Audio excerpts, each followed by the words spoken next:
The best sales platforms for B2B email marketing in 2025. Email outreach in 2025. More opportunity, less margin for error. B2B email is still one of the best ways to create pipeline in 2025, but it's also harder to run well than it was a few years ago. The upside is obvious.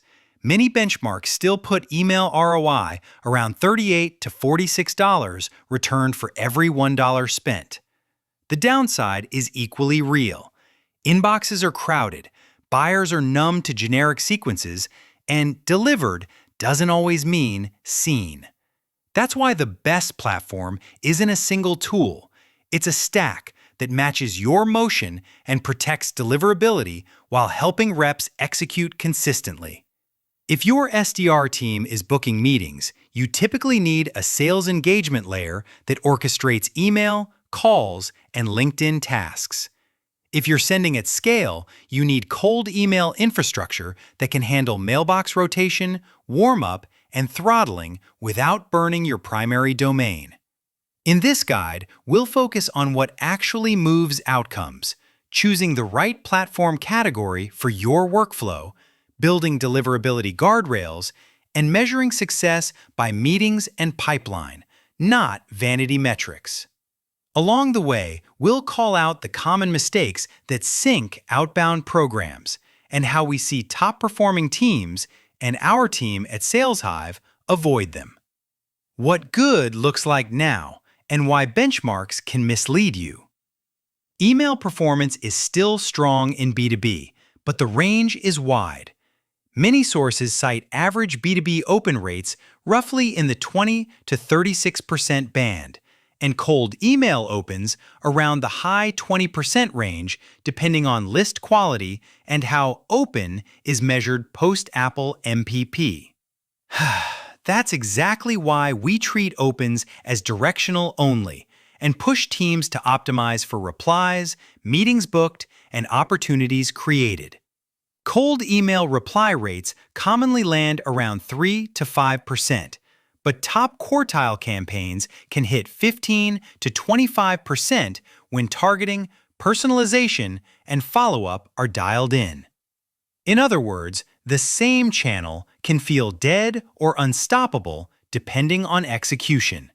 Platform choice matters here because the right tool makes it easier to operationalize the boring stuff, validation, routing, tasks, reporting that creates consistent wins. Deliverability is the silent limiter. Even when delivery rates look high, often near 98% in benchmarks, bounce rates can still sit around 7 to 8%, and many delivered messages never reach the primary inbox. The most practical takeaway is simple.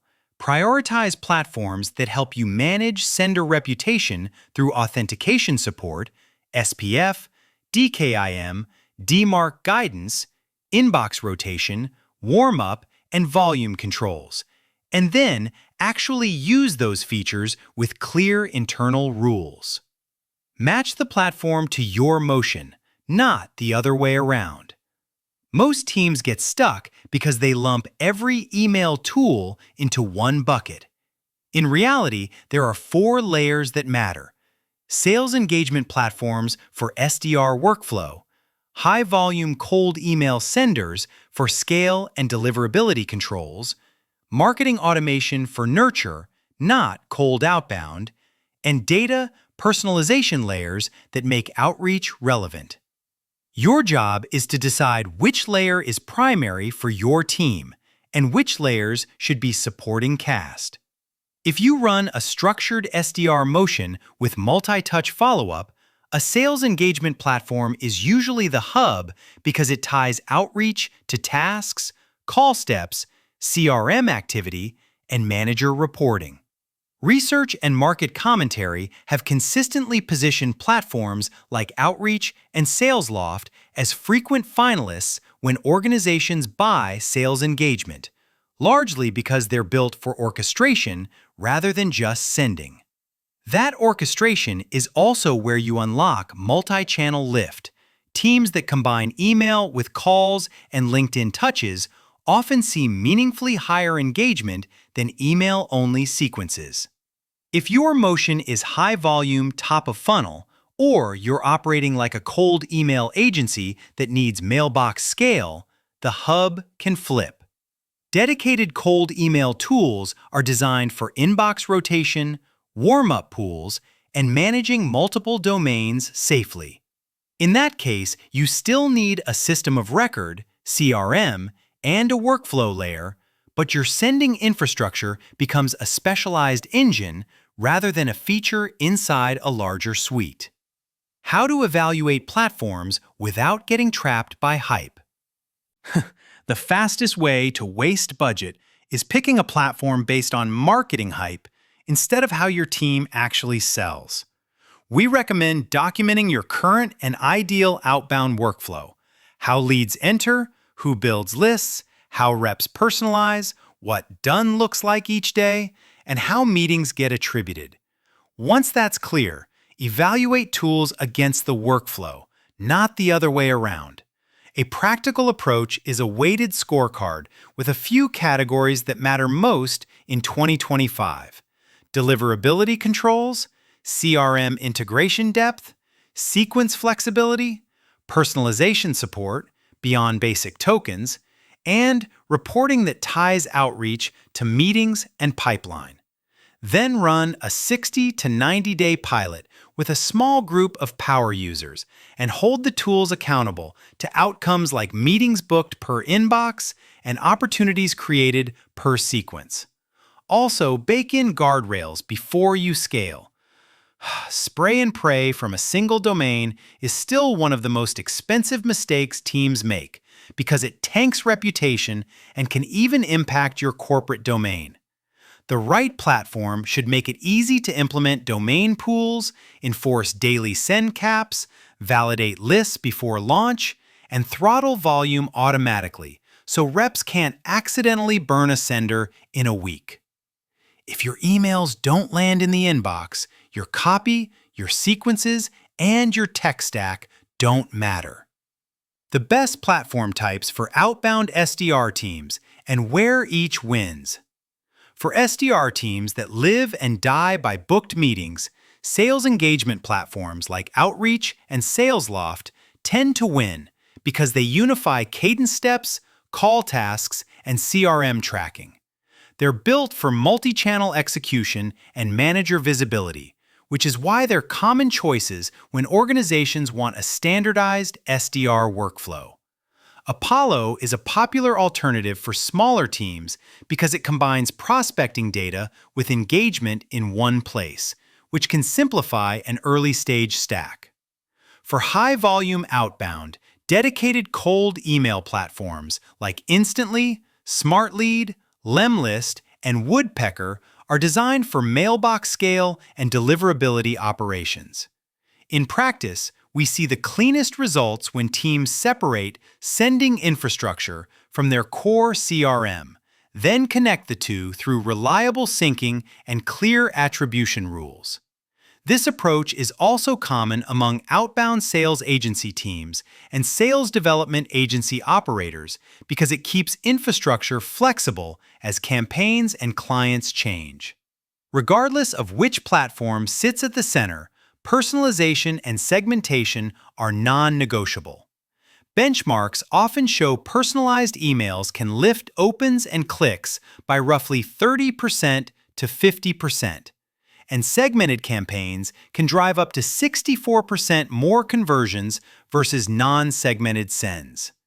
In our experience at SalesHive, the teams that win use their tools to change the angle of the message based on role, industry, and recent signals, not just to insert a first name.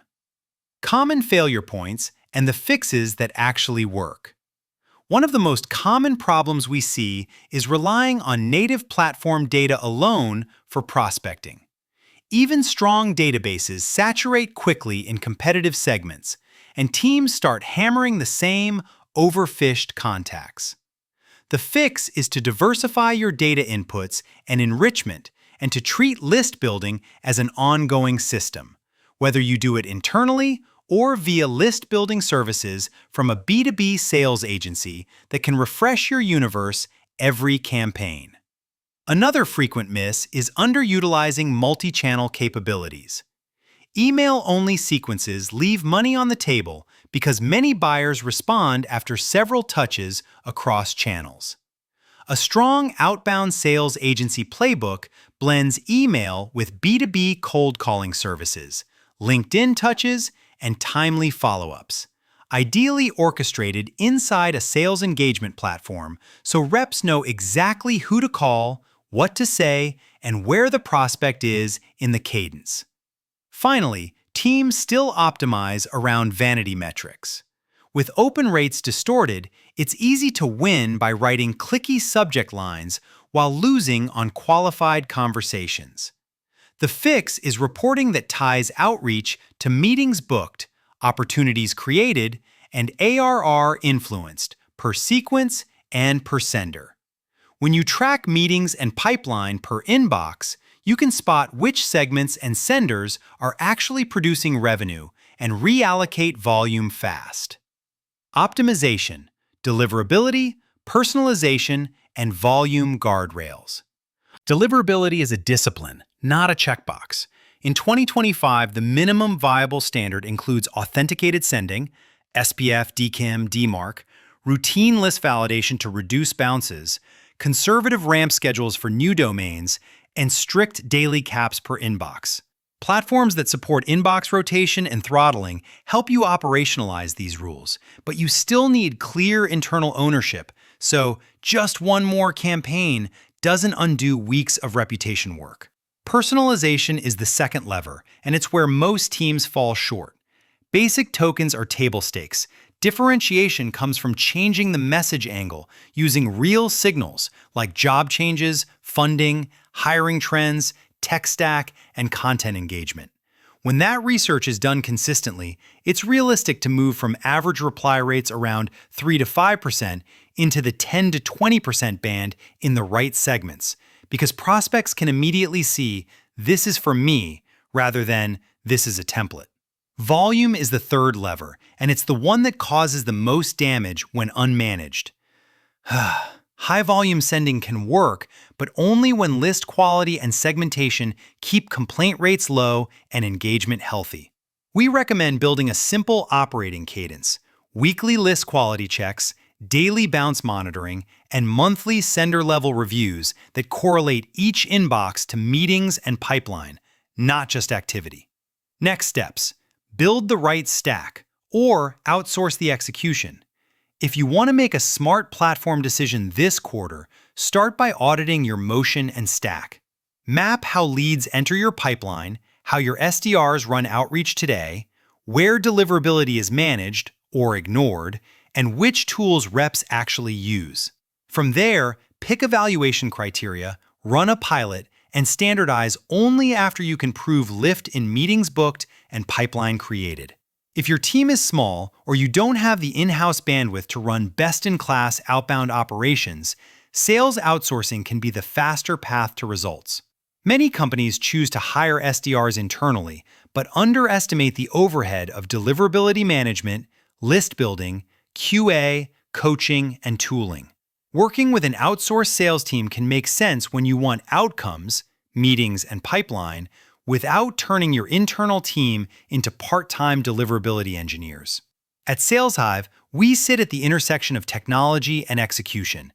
We've helped 1,500 plus clients book 100,000 plus meetings by combining SDR teams with a mature outbound stack and AI-driven personalization through our eMod system. If you're comparing platforms while also considering a cold calling agency or cold email agency partner, the decision should be guided by the same standard.